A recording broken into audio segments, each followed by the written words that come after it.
let's start. I want to begin by saying that you guys are, you probably heard it a lot. You guys are all the future. I know community college is full of all types of people and ages and stuff, but you may not feel it right now. But you are the future, and by choosing a career in STEM, you will make a difference and wind up in places you never imagined. So I'm going to say keep on going. Nothing worth having is ever easy. And I know it's probably tough for you because it was a bit tough for me. The workload is not the greatest. But just do it, get it done, and go do something. All right. So the beginning. So how did I get started in science or whatever? So I always like learning. I think that's one thing we all have in common as a STEM major. We just like learning for the purpose of it, right? And I've always loved science. As a child, my mom, I don't know how many of your parents are involved with your learning, but hopefully all of yours are. There's this thing called Kumon, and they teach you how to do math, like speed math. So I don't know how my mom found out about it, but I was enrolled in it, and I just developed a passion for math. I think I was 7 or something. So that's how it all started. And then in high school, I just wanted to get out and just get a degree. So I didn't know what I wanted to do, but somewhere, somehow, I heard this word, and it was engineering. So I was like, okay, let's do that. And that's what I ended up doing. And actually, in high school, I didn't know what the SATs were, believe it or not. So there you go. So yes, okay.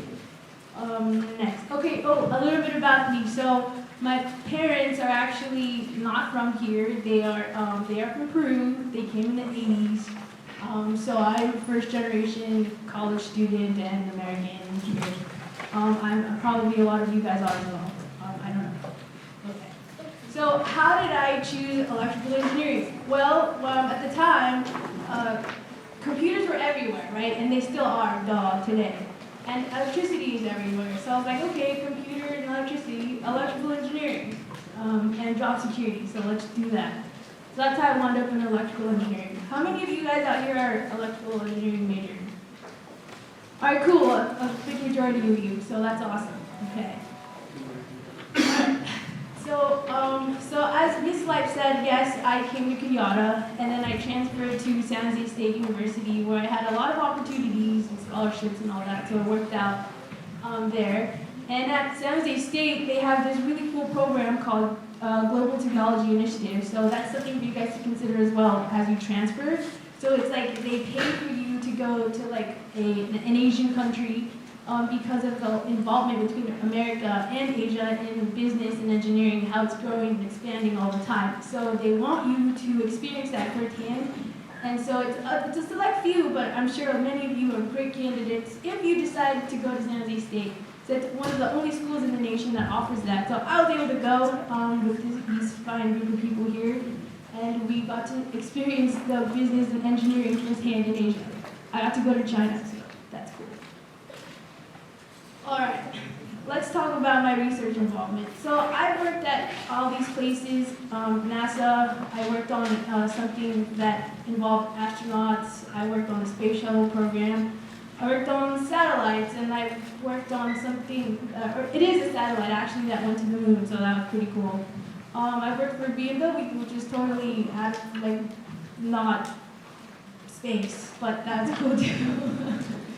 And I currently work for GE doing power stuff. So, like I said, you're in a STEM. You have your STEM major. You're gonna wind up somewhere you've never even imagined, doing awesome things. The sky's the limit. All right, so that's me in a spacesuit. Me working on the space shuttle.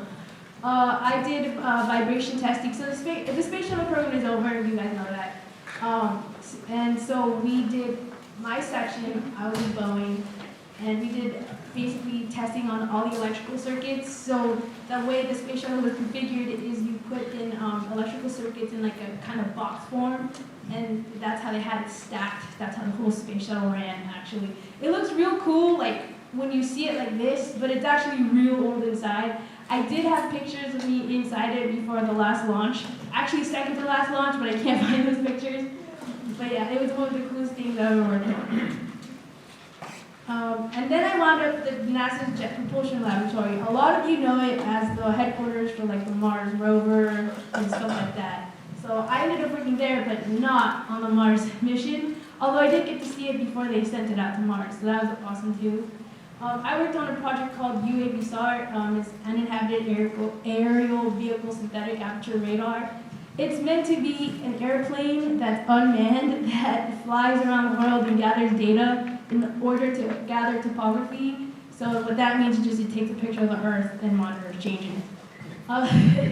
What they told me at NASA was they like making large mnemonics and things so they can get a lot of funding. So that's what UAVSAR is.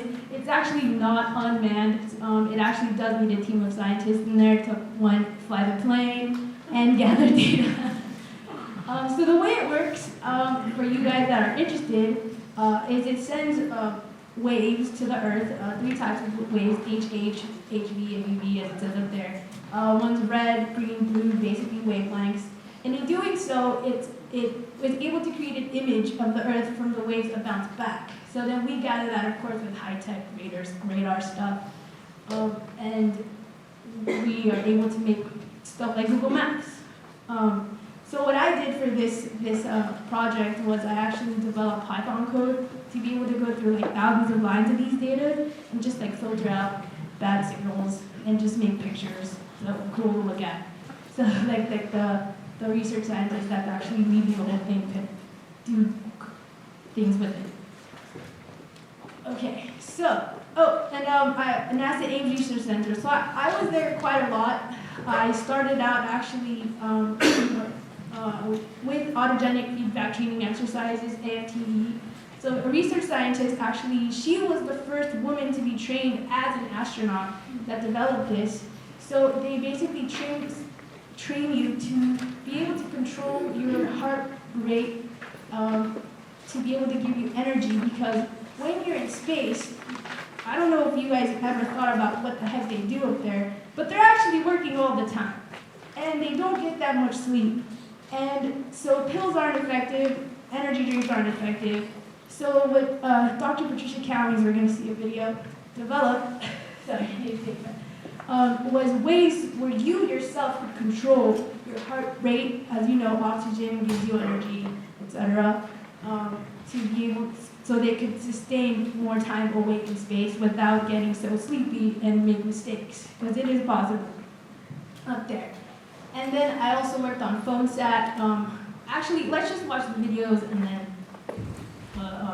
yeah. So this is Dr. Oh, yes. Just a second.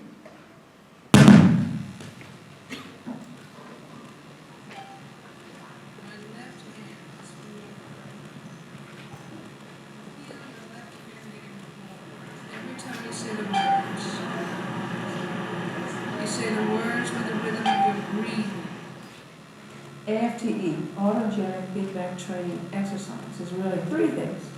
The main thing is an actual training procedure in which we can teach people how to control up to 20 responses simultaneously. The second component of this system is the ambulatory monitoring system that our subject is wearing at Lewis today. It consists of a white garment and several sensors mounted on the garment. And with this system, we can measure environmental impact on a person's physiology. What does microgravity do to them? What does an airplane do to them?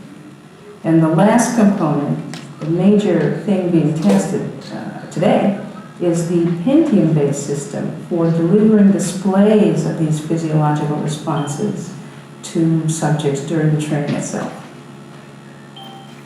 The idea would be that the clinician would not have to travel around the country in order to administer the procedures, but instead could stay at a local facility, for example, in California or here in Cleveland, and provide the treatment to anyone many miles away. The demonstration today showed that the subject could be over 2,000 miles away from the clinician and still reach the goals that were prescribed as part of the procedure. Once I've put you in front of the displays, I introduce you to the self-suggestion exercises of autogenic therapy. I show you how to focus attention on specific muscle groups, for example, how to relax those muscles at the back of your neck. I teach you how to focus on the sensations in your fingertips in your right hand so well that you're not paying attention to anything else in the room. You're just paying attention to the fingertips in your right hand. You feel your left hand getting warmer every time you say the words. You say the words with the rhythm of your breathing. When you do these exercises in series, when the therapist or trainer provides you with meaningful information about, am I succeeding? Am I not succeeding? People learn pretty fast. We are not modifying your vestibular system. We are not modifying your perception of your environment or the way your inner ear works. We're modifying your reaction to that stimulus. So if previously that stimulus made your heart beat faster, we teach you how to not do that. By mimicking your own resting levels, and knowing where they are and how to get to them, you eliminate the symptoms. AFTE can be very beneficial to people who want to go into space. There are a lot of situations one can well imagine that make your heart beat faster in stressful environmental conditions. True, AFTE will very likely eliminate space motion sickness, but that's only the first 3 days. After that, we have found this training improves pilot performance under emergency environmental conditions, facilitates sleep, and I'm very happy to say that my work with the cosmonauts looks like we can realistically train people to increase their blood pressure to prevent the post-flight low blood pressure problem that astronauts suffer from when they've been in space for a long time. The U.S. Army discovered us. Someone said, "You know anything about motion sickness?" And we were able to use the same technology that we used on MIR to evaluate environmental impact, to tell the Army what different vehicles are doing to their soldiers under certain operational conditions. And we are planning to introduce a training program to mitigate those symptoms. We have been working with a group of physicians at the University of Tennessee, which is a center for rare disease, and 44 patients now who suffer from dysautonomia. It's when the autonomic nervous system, for some reason, stops working. Have gone through our training. Now, these are people who suffer from constant nausea, dizziness, and periodic fainting, and for whom no other treatment is working. And we have run them through this training, and it's working. It's providing them with symptomatic relief. People who couldn't watch a show before can now watch TV. Or who couldn't ride in a car can. Or people who used to faint very frequently in the course of a day now don't do that quite so much. It's still an experimental treatment, but the results are very encouraging.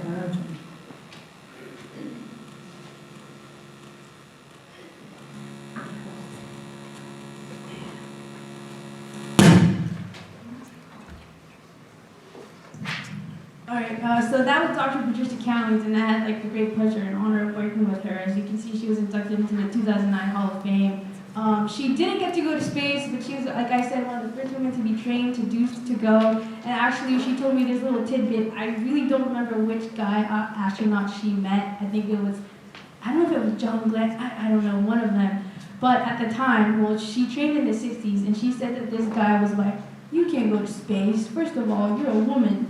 And you're black." So I was like, oh my God. So that changed my whole perception of astronauts in the 60s. But needless to say, Dr. Patricia Cowlings is excellent at what she does. And in summary, if this video was super confusing or if you fell asleep, she teaches you how to use your mind, basically, to your advantage, to control everything about yourself. And that's what I got to work with that, so that's cool. All right, something else I got to work on at NASA was Phonesat. It's a satellite.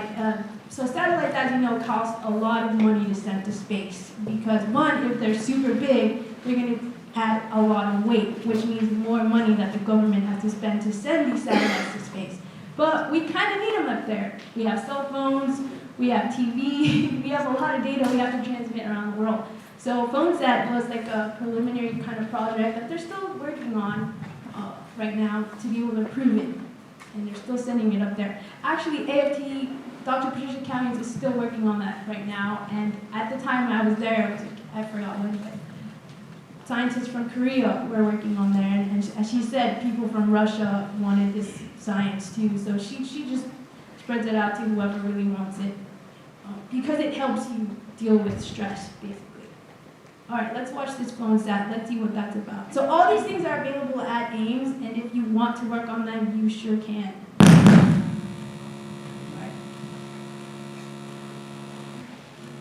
Popular Science magazine has named NASA's Phonesat project as a winner in the aerospace category of its 2012 Best of What's New awards. The awards, now in their 25th year, highlight innovations that once seemed impossible, yet today really exist. Based at NASA Ames Research Center, the goal of the Phonesat project is to lower the cost of building a space satellite to the point that almost anyone can do so. About the size of a coffee mug and weighing less than 3 pounds, the total cost of the components for each Phonesat satellite is about only $3,500. The Phonesat project is looking at new and unique ways of building small satellites. For instance, the team used commercial off-the-shelf components, which includes a consumer smartphone to host the software as the computing power for the spacecraft. Smartphones today have more than 100 times the computing power of the average satellite, with fast processors, high-resolution cameras, GPS receivers, and several radios and sensors built in.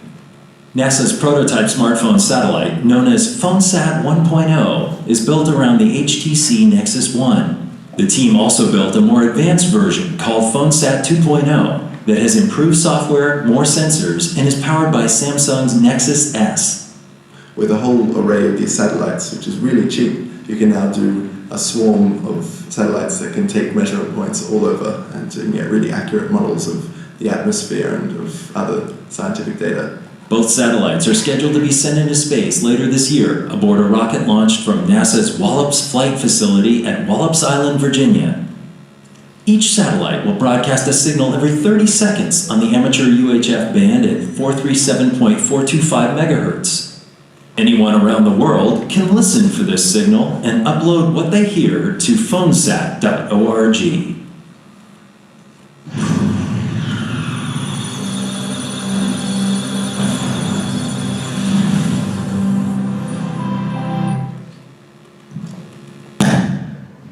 Okay, so that was Phonesat.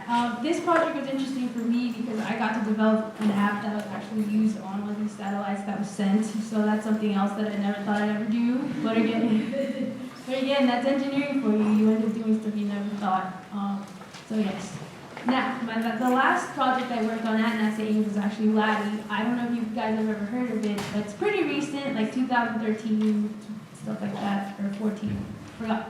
But it's a lunar atmospheric dust environment explorer. It's a big huggable satellite that was sent to study the atmosphere of the moon and to test laser technology, which is the first of its kind. It was in conjunction with MIT researchers that wanted to test if laser could actually be successfully sent to the Earth from space. And if successful, the transfer rate of data would exceed any data transfer we've ever known before. So yes, it worked. Now I don't know what's going on now because I left. Uh-oh. Well, just a sec. We'll see what happens.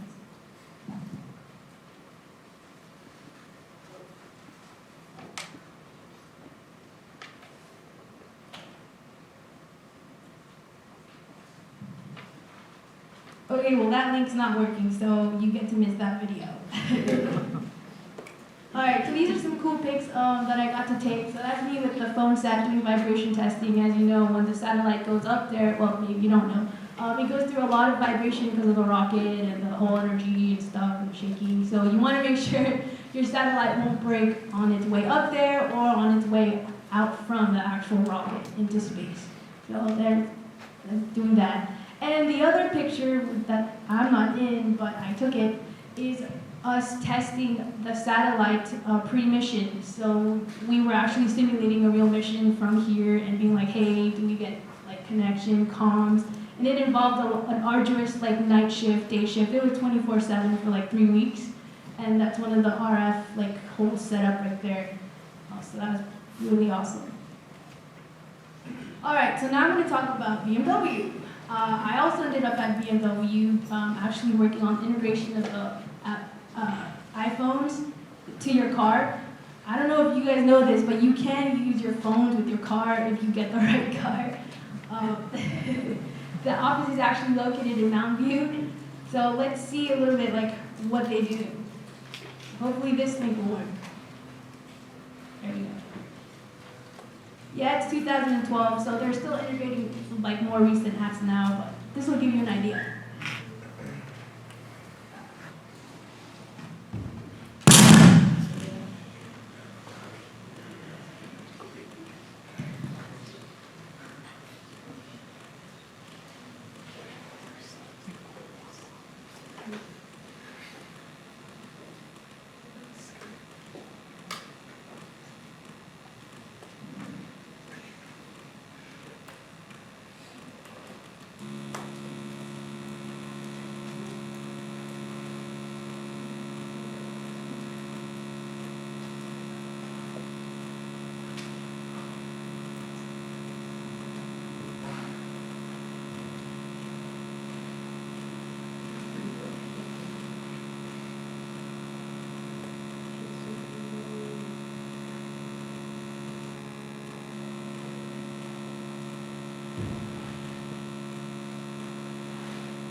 Hello, this is Tom Plasinski. We're at the New York International Auto Show 2012 here on the BMW stand. And right now I have Rob Passaro from our tech office in Mountain View, California. I keep wanting to say Palo Alto, but you moved to Mountain View. We did. So, Rob, what do you do at BMW? So I'm part of our development department, and we work on the newest and greatest technologies.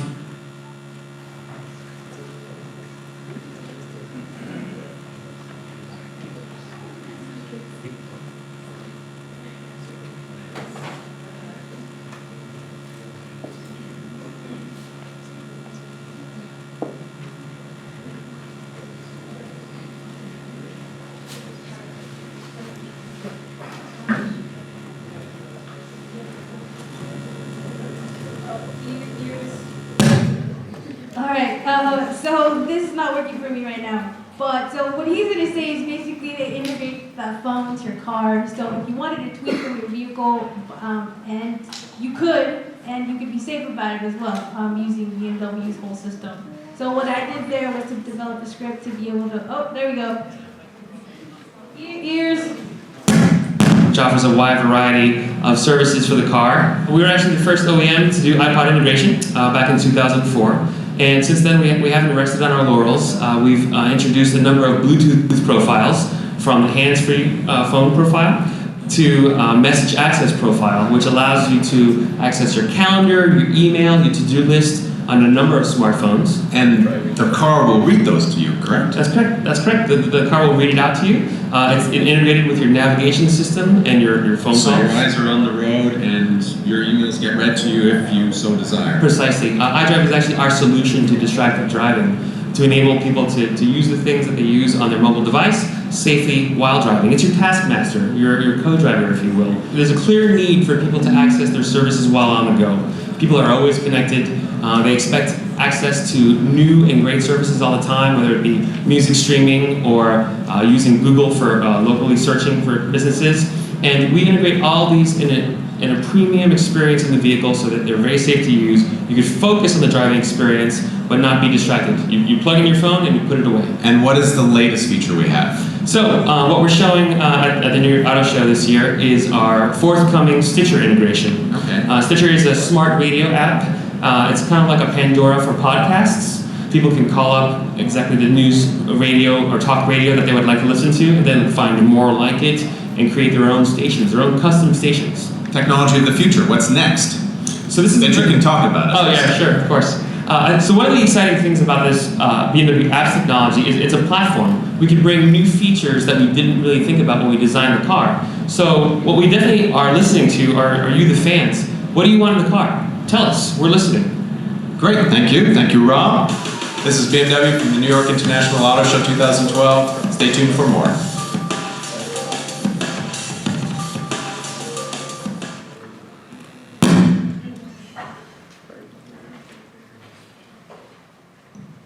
Alright, so I just want to say that all the videos you've seen and the people that you've seen, I've actually had the pleasure of meeting and working with all the things that they're talking about. So again, I'm going to say it again. As an engineer, you can wind up doing so many things that you never thought about. Like, I never thought I'd be working for BMW, but there I was, working on cool cars and cool stuff. Yes. So let's see. Next one. So right now, what do I do with GE? So I'm in the Marine and Offshore Division. What we do is we sell drives and motors, stuff like that, power systems, and we automate these systems in order to use them. So as you see here, here's a GUI, so I actually work on these GUIs and make them as well. If like a generator, we're talking like 60,000 watt generator to be powered on, you can do it remotely. So that's pretty cool because it not only does it integrate electrical engineering, like which was the reason I started to do electrical engineering, but it also integrates computers, right? So I do want to say that learning software or some kind of coding is definitely necessary in today's workforce, so please do so. And actually, before I even started at GE, I didn't know what a drive was. I don't know, does anybody here know what a drive is? Yeah, exactly. Yeah, or a variable frequency drive. Okay, see, like 2 of you out of the whole crowd, right? So exactly, because when you go to San Jose State as an electrical engineer, they kind of try to, kind of groom you to do small circuit like design. So you don't really learn about power or motors or anything like that. So it was awesome, like getting to learn that and actually work on it at GE right now. So a drive is basically a big, huge thing that just like takes a whole bunch of power and converts it into the right amount of, I'm going to say energy, probably incorrectly if that's okay, energy to power a motor. And what does your motor do? It gives like the rest of your plant power to be able to use what it needs to do. So a lot of the things I work on are off the grid, and so I can't really talk about them because they're kind of a little secret, but I am helping America. That's all I can say. Yeah. All right, I don't know how I'm doing on time right now. 5:30, that's good. How do I get this back? Anyway, so let's go to my advice slide. All right, so right now, you're at community college, you're just starting out, right? You don't even know what's out there, but let me tell you, there is a lot out there. The world does not sleep. I mean, you might, but don't spend too much time sleeping because right now somebody's probably in Asia or India making a multi-million-dollar transaction that you could be part of because you're an engineer, right? So who's going to make the supplies for that million-dollar transaction? So please don't ever think that just because you don't want to do something that somebody else isn't, because they are. So right now, do well in your classes because you're like good grades equals free money. And Miss Life already said, she introduced me, and yes, I was able to get a lot of scholarships and actually basically pay for my whole college career except for, like housing and stuff. But basically it was paid for. So please, the money's out there and Cañada has way more opportunities now, as Ms. Life explained to me. If I was you guys, I would probably do all the things in the announcements in the first page at least once, because who knows who you'll meet or what you'll get out of it, It doesn't matter if it's in your realm or not. Apply for scholarships, free money, right? And definitely find out about opportunities. Get an internship. That is definitely something you all need because what employers are looking for when you graduate is, has he or she done something before and were they successful? And usually, I hate interviews, but one thing they ask you is like, so what have you done? What was your favorite thing to do? So you actually need something to say when they ask you that. And think about grad school. I mean, I did it when I was like in community college, neither as an undergraduate. I was like, no, I'm not getting a master's.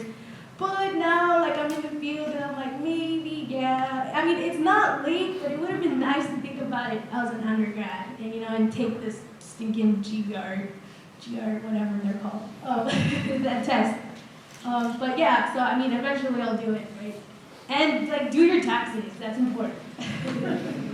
Yeah, and be financially, like, invest your money if you can. That's about it. And don't quit, please, especially if like you're a girl, like we need you, we need more girls in STEM. You know, let's make a difference. It's time. It's the 20th century. Yeah. You can, I mean, if I can do it, you can do it, right? I've done a lot, but you guys are just starting. So please go out there and do greater things than I did. Please. And I'm sure some of you already have, actually. But that's all I have to say. So let's see. Let's open up. And apply for NASA internships, please. As a NASA student ambassador, I'm supposed to tell you this, but I want to tell you this. Apply for a NASA internship. You never know where you're going to end up, right? I've done a lot of good stuff that looks very good on my resume because I've done it. So intern.nasa.gov. You never know what's going to happen, right? Okay. All right, questions. Does anybody have any questions? Cool, awesome. Here's my contact info, please. If you have a LinkedIn, look me up. I'll be the one that's in GE power version. And my face is the one that was actually used for the poster. So there you go. And there's my email if any of you guys want it. Please feel free to contact me, whoever you are. I don't care. Whatever questions you may have. If I can help you, gosh darn it, I would love to. All right, and I'm done. So thank you.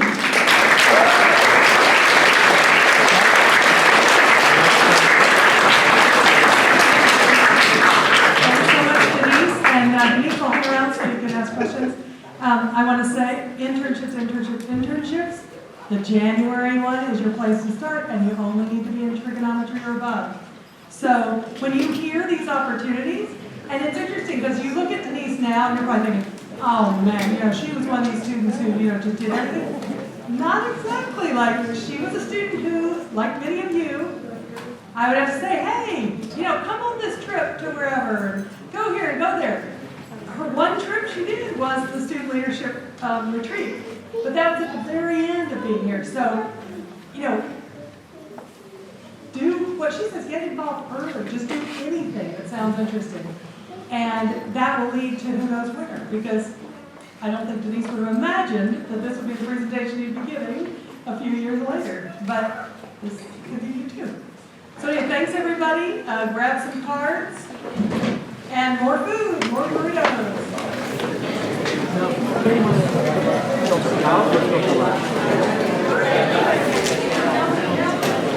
So, I had something.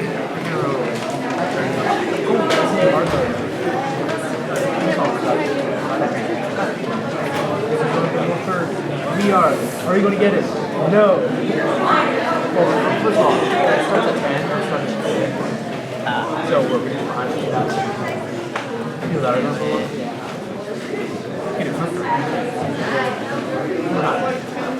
Oh, we want to be the day one. Last time, first came out, he didn't feel. So this is the day one. It's already done for 8 hours. Great.